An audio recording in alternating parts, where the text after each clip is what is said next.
Salam sejahtera, Assalamualaikum dan salam sejahtera kepada semua yang hadir. Terima kasih. Hari ini topik kita adalah berkenaan dengan detox. So, dalam topik saya akan ceritakan apa itu detox, kenapa kita kena perlu detox, apakah tanda-tanda yang menunjukkan badan kita banyak toksin, perlu detox, dan apakah fungsi dan kebaikan produk-produk TNS dan produk yang terbaik untuk melakukan detox. Okay, so detox. Semuanya bermula daripada detox. Jadi, detox adalah proses penyingkiran bahan toksin atau buangan dari tubuh badan manusia. Jadi detox ni atau kita panggil sebagai detoksifikasi merupakan satu proses pembersihan daripada segala kekotoran dan racun-racun yang secara tidak sengaja atau tanpa kita sedar masuk ke dalam badan kita dalam jangka masa yang lama. Kita terdedah terlalu lama kepada toksin. Daripada mana datangnya toksin itu adalah daripada pencemaran alam sekitar, bahan kimia, bahan pengawet, racun serangga, logam berat, boleh menyebabkan penyakit berbahaya seumur hidup. Jadi dalam badan kita, proses usus untuk pencernaan. Usus ni dia akan bawa sisa dari tubuh badan, namun sebahagian daripada sisa itu seperti makanan yang diproses, kurang serat, lemak yang tidak sihat boleh terkumpul dalam badan kita secara perlahan-lahan dan boleh menyebabkan tersumbat di dalam sistem. Jadi sebab itu kita perlunya detox. Jadi detox ni ulang balik merupakan proses penyingkiran bahan toksin atau buangan daripada tubuh badan manusia. Jadi itu adalah detox.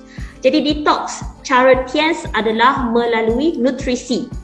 Pengambilan nutrisi yang sihat dan diperlukan oleh organ-organ detox untuk menjadikan sistem detox dapat berperanan secara optimum. Sebab itu segalanya bermula daripada detox. Jadi detox adalah detoksifikasi, iaitu menyah toksin, buang toksin dalam badan, iaitu menyingkirkan bahan-bahan hasil buangan metabolik dan toksin dari badan. Lepas kita detox, kita perlu mengawal atur, iaitu mengembalikan fungsi serta aktiviti normal organ-organ badan. Lepas kita kawal atur fungsi, optimumkan fungsi, kita kena bekalkan badan kita dengan nutrisi, iaitu menambah kembali tenaga kepada tubuh dan memastikan nutrisi sentiasa seimbang, dan akhir sekali badan kita mampu mencegah daripada segala jenis penyakit. Jadi detoksifikasi bermaksud membersihkan darah. Ini dilakukan dengan buang segala kotoran daripada darah di hati di mana toksin diproses untuk penyingkiran. Badan kita juga menyingkirkan toksin melalui buah pinggang, usus, paru-paru, sistem limfa dan kulit semasa detox badan. Walau bagaimanapun, apabila sistem ini terjejas, kekotoran tidak ditapis dengan betul dan badan akan terjejas. Jadi kita kena ada suplemen yang terbaik untuk optimumkan fungsi organ bagi membantu mengeluarkan toksin dari badan. Okey, jadi manfaat detox terbahagi kepada 4 bahagian, iaitu singkirkan logam berat dari badan, bersihkan badan dari toksin, terutama di ginjal, hati dan usus. Yang ketiga, fungsi pentingnya detox adalah menguatkan bakteria baik dalam usus, dan last sekali dia akan cas semula sistem imun yang lemah. Itu adalah kebaikan dan pentingnya detox kepada tubuh badan kita. Jadi detox perlu kerap dilakukan. Detox ni tidak sesuai dilakukan untuk orang yang mengandung, kanak-kanak atau pesakit kronik yang teruk. Detox berfungsi kerana memenuhi keperluan sel individu, iaitu unit terkecil dalam kehidupan manusia. Pertama sekali, kita kena kenal pasti adakah ada tanda-tanda menunjukkan badan kita banyak toksin.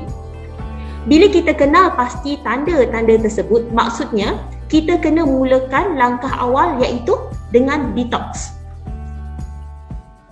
So, adakah anda susah tidur, daya ingatan atau tumpuan yang lemah, letih, lemah, kerap sakit kepala, badan dan mulut berbau, sembelit, kembung perut, banyak angin kat dalam perut, alahan masalah sinus, mudah jatuh sakit, masalah kulit, hair tidak teratur dan berat badan selalu naik. Itu maksudnya toksin banyak sangat dalam badan. Jadi masa inilah kita perlu detox.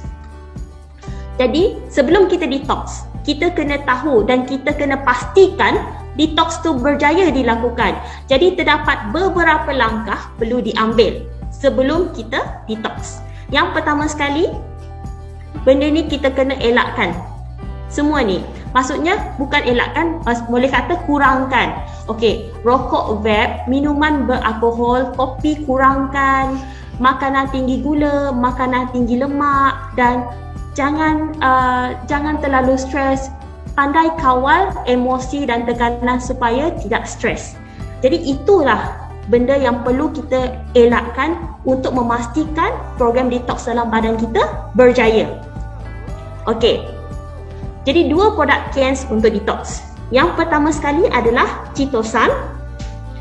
Seterusnya adalah Antelacti. Okey, yang pertama sekali adalah produk chitosan. Apa itu produk chitosan? Chitosan adalah bahan daripada chitin. Chitin berasal daripada lapisan kulit ketam, kulit kerang, kulit ketam, kulit udang ataupun hidupan laut yang berkulit. Bukan kulit kerang, saya salah sebut. Kulit ketam, udang ataupun hidupan laut yang berkulit. Dengan penggunaan teknik pengekstrakan yang betul, chitosan dikeluarkan dan dikenali sebagai acetylation. Bila kita beli produk chitosan dari mana-mana tempat, kita kena tahu peratus kebersanan produk chitosan tersebut yang kita kenal sebagai DD, deacetylation.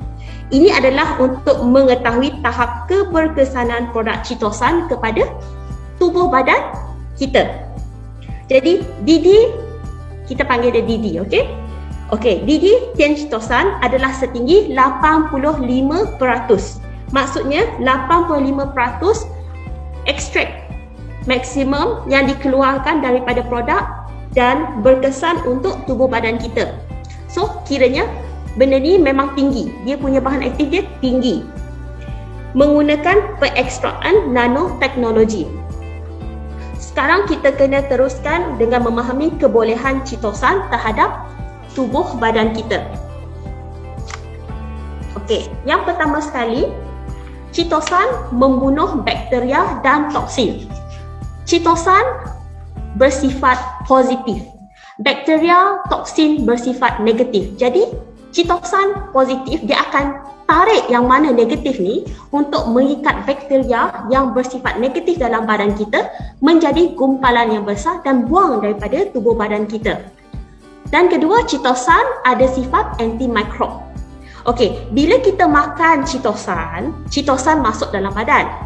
Chitosan membawa cas positif, dia akan tarik bakteria yang bercas negatif.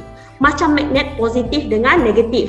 Jadi chitosan dia akan tarik semua kumpulan bakteria dan membuang bakteria dari tubuh badan kita melalui sistem perkumuhan seperti buang air besar. Kedua, chitosan adalah sifatnya antimikrob. Daripada kajian, chitosan ada kebolehan.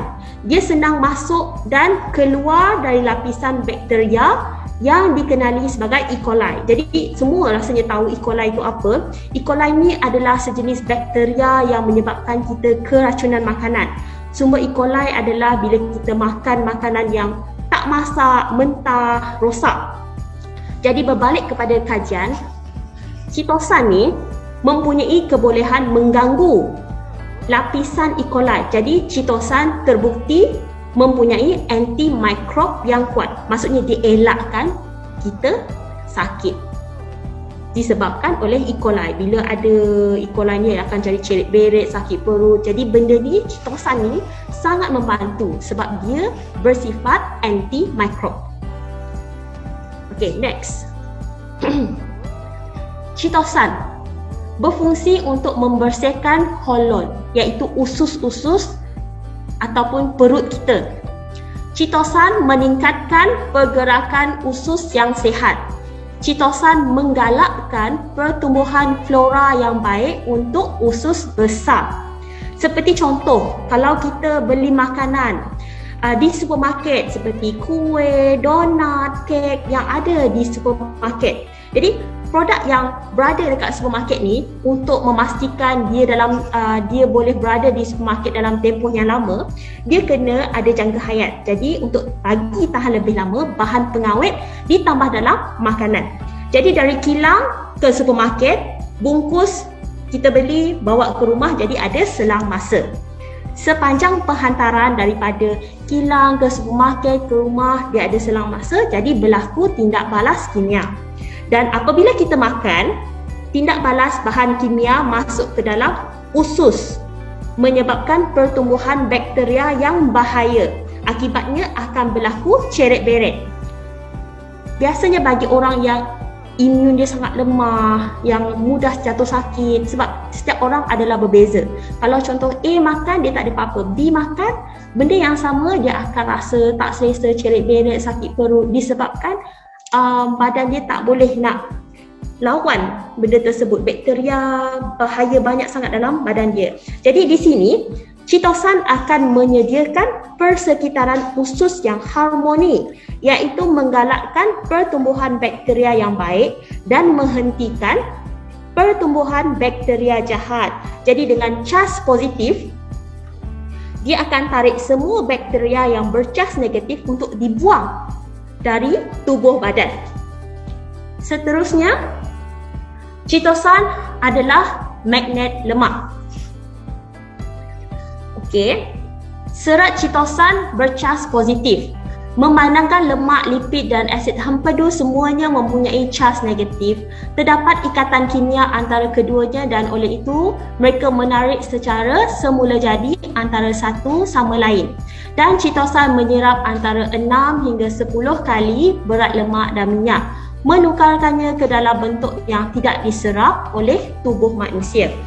Bagusnya produk chitosan, bila kita makan setengah jam sebelum makan, chitosan membantu menghalang lemak daripada makanan. Jadi chitosan ini memang efektif sebagai magnet lemak. Di pasaran, kalau kita nampak dekat pasaran ni, dia ada banyak sangat produk pembakar lemak. Produk pembakar lemak ada thermogenic agent, iaitu maksudnya dia meningkatkan kepanasan dalam badan kita untuk bakar lemak.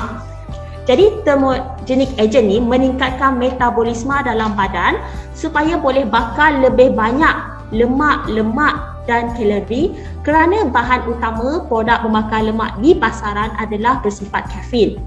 Jadi suhu badan kita akan meningkat bila kita makan ataupun amalkan produk pembakar lemak yang pasaran.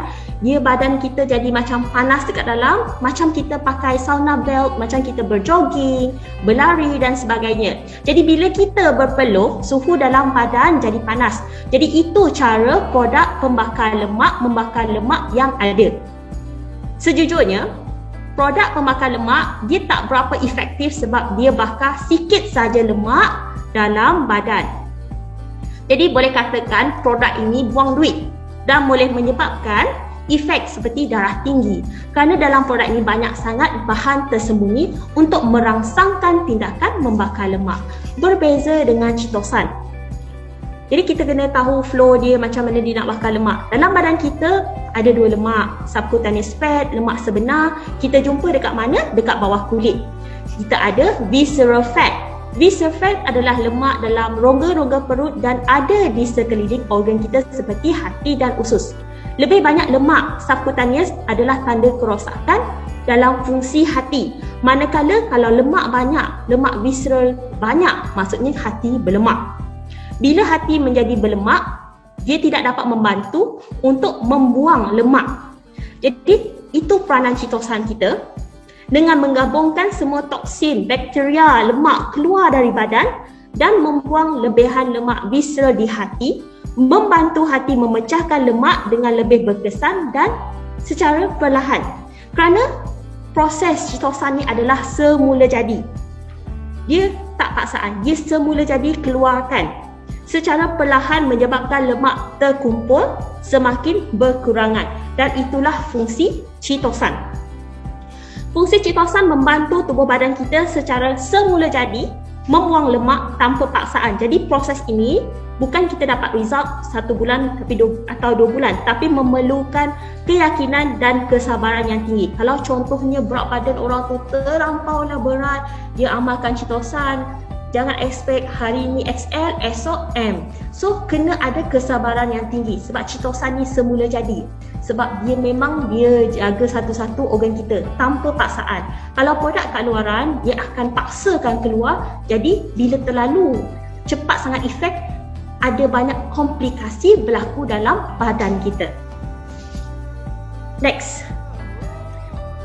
Lawan kanser. Chitosan dia akan tukar pH asid kepada pH alkali sebanyak 0.05 untuk musnahkan perumah untuk kanser. Jadi chitosan aktifkan sel limpa dan optimumkan fungsi sel, mengikat toksin yang dihasilkan sel kanser untuk mengurangkan toksima yang disebabkan kanser. Maksudnya terlalu banyak toksin dalam badan. Okey, jadi orang yang ada kanser biasanya dalam badan dia berasid. Peranan chitosan membantu mengubah persekitaran dalam badan kepada alkali. Orang yang ada kanser, badan dia akan buat lagi banyak asid. Jadi lebih banyak lactic acid yang terhasil. Lactic acid bila terlalu banyak dalam darah, kita akan rasa otot rasa pedih, mual, loya, perut sakit, gastrik, rasa macam panas kat bahagian hati. Jadi peranan chitosan dia akan ubah asid kepada alkali. Next, nombor 5, kawal gula dalam badan. Chitosan mengikat glukos dalam perut untuk melambatkan proses penyerapan gula. Chitosan mengaktifkan beta sel dari pankreas untuk rembeskan lagi banyak insulin. Insulin ni dia peranan untuk meningkatkan sensitiviti insulin untuk menarik gula. Jadi chitosan bertanggungjawab untuk memecahkan kanji atau gula yang besar kepada gula yang kecil. Itu peranan chitosan dalam kawal gula dalam badan. Trend makanan kita, semua benda manis. Bila manis baru kita suka makan. Sebab itu kita mudah mendapat penyakit kencing manis. Bila orang tu kuat makan benda yang manis, minuman manis, kek manis, tengah malam makan manis lagi, sentiasa makan manis, jadi dia berpotensi untuk mendapat kencing manis. Jadi chitosan ni sangat membantu kawal paras gula. Chitosan dia akan bantu pankreas. Dia akan bantu pankreas untuk rembeskan insulin lebih banyak bagi mengawal gula dalam badan dan sekaligus menurunkan paras gula dalam badan. Kalau contohnya tak semestinya cara pemakanan dia menyebabkan orang tu kencing manis. Ada juga disebabkan faktor sejarah keluarga. Dia terkena penyakit kencing manis disebabkan sejarah keluarga. Jadi chitosan dapat membantu mengawal gula dalam badan.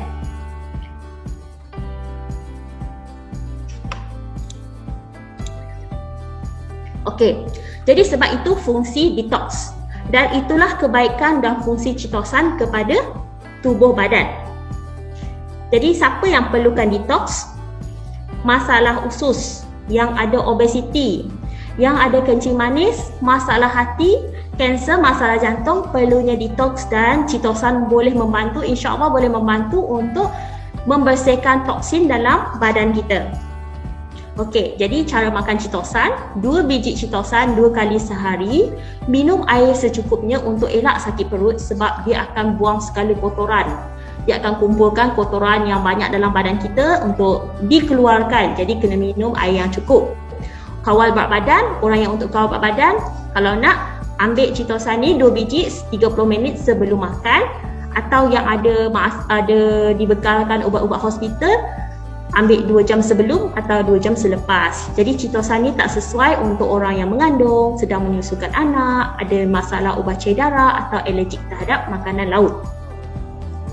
Okey, next adalah L-terliptin. Selepas detox, kita perlu mengawal atur dan mengoptimumkan fungsi organ dalaman kita. Jadi sekarang kita bercerita mengenai entelekti. Entelekti dirumus khas dengan herba semula jadi seperti Camellia, Nilongbo, Gymnostoma, Polygonum dan Cassia. Itu adalah gabungan herba-herba dalam entelekti. Gabungan herba ini boleh membantu menghilangkan panas, seimbangkan sistem badan supaya organ berfungsi secara optimum. Jadi herba-herba contohnya, kalau terbaca dekat belakang tu, apa fungsi herba? Jadi kita cerita. Contohnya, salah satu pertama sekali Camellia. Dia melancarkan darah, maksudnya elakkan lemak terkumpul atau tersumpat dalam saluran darah. Antioksidan yang tinggi menjadikan kulit lebih segar dan cerah. Herba Camellia. Kalau Nilongbo iaitu teratai, fungsinya adalah untuk elakkan keradangan, turunkan panas, selesaikan masalah ceret-beret atau ketidakselesaan perut. Yang ketiga, Gymnostoma pentaphyllum untuk kurangkan pembentukan kolesterol dan tekanan darah, untuk bantu optimumkan fungsi jantung dan untuk sihatkan jantung, elak masalah rambut gugur. Polygonum melliflorum untuk elak masalah rambut gugur, untuk menjadikan kita awet muda. Dan last sekali, herba adalah Cassia untuk meningkatkan tenaga dan stamina, untuk hilangkan stres, redakan keresahan dan redakan sakit kepala. Jadi secara kesimpulannya, entelekti ini dia membantu melawaskan pembuangan najis, baiki masalah sembelit, memperbaiki proses metabolisme dan menguatkan daya tahan badan, mengurangkan kolesterol untuk pastikan jantung kita sihat dan sesuai untuk memastikan kulit dan wajah awet muda. Okey. Jadi entelekti ni kita tadi dah detox. Sekarang kita nak optimumkan. Kenapa, apa kebaikan, apa specialnya entelekti? Dalam entelekti ni, teh ni, dia ada catechin, iaitu antioksidan dijumpai dalam teh. Antioksidan ni, catechin ni, melindungi sel daripada rosak disebabkan radikal bebas bergerak bebas dalam tubuh badan. Radikal bebas ni yang berada sekitaran kita yang menyebabkan kulit kita rosak, cepat tua, cepat bergedut. Jadi itu adalah entelekti. Okey, next adalah dia boleh meningkatkan peredaran darah dan meningkatkan fungsi hati, memproses dan menghapuskan toksin dengan menggantikan dengan nutrien yang diperlukan. Maksudnya dia lagi kan optimumkan kita punya fungsi-fungsi dalam organ dalaman kita, sebab dia dah bersihkan lagi banyak toksin. Chitosan tadi dia dah bersihkan banyak, entelekti dia menghaluskan lagi pembersihan tersebut. Meningkatkan metabolisme untuk membakar lemak dan membersihkan saluran usus. Jadi first tadi adalah chitosan untuk menghaluskan pekerjaan chitosan tu, buang mana-mana sisa yang ada, sebab kita nak awal atur, nak bagi keseimbangan kepada organ dalaman kita, kita kena minum entelekti. 1 sachet 1 kali sehari diambil selepas makan, minum semasa panas. Bukan kata minum sejuk, tak boleh. Minum semasa panas, kita rasa lagi aman, damai, rasa hilang stres, sebab rasa yang harmoni, rasa segar bila kita minum semasa panas. Jadi apa result selepas detox? Selepas detox, kita boleh dapat penghadaman yang baik, kulit yang segar dan cantik, penglihatan lebih jelas, lebih bertenaga, berat badan turun dan sistem imuniti semakin pulih. Inilah result selepas kita detox. Okey, so itu saja penerangan daripada saya.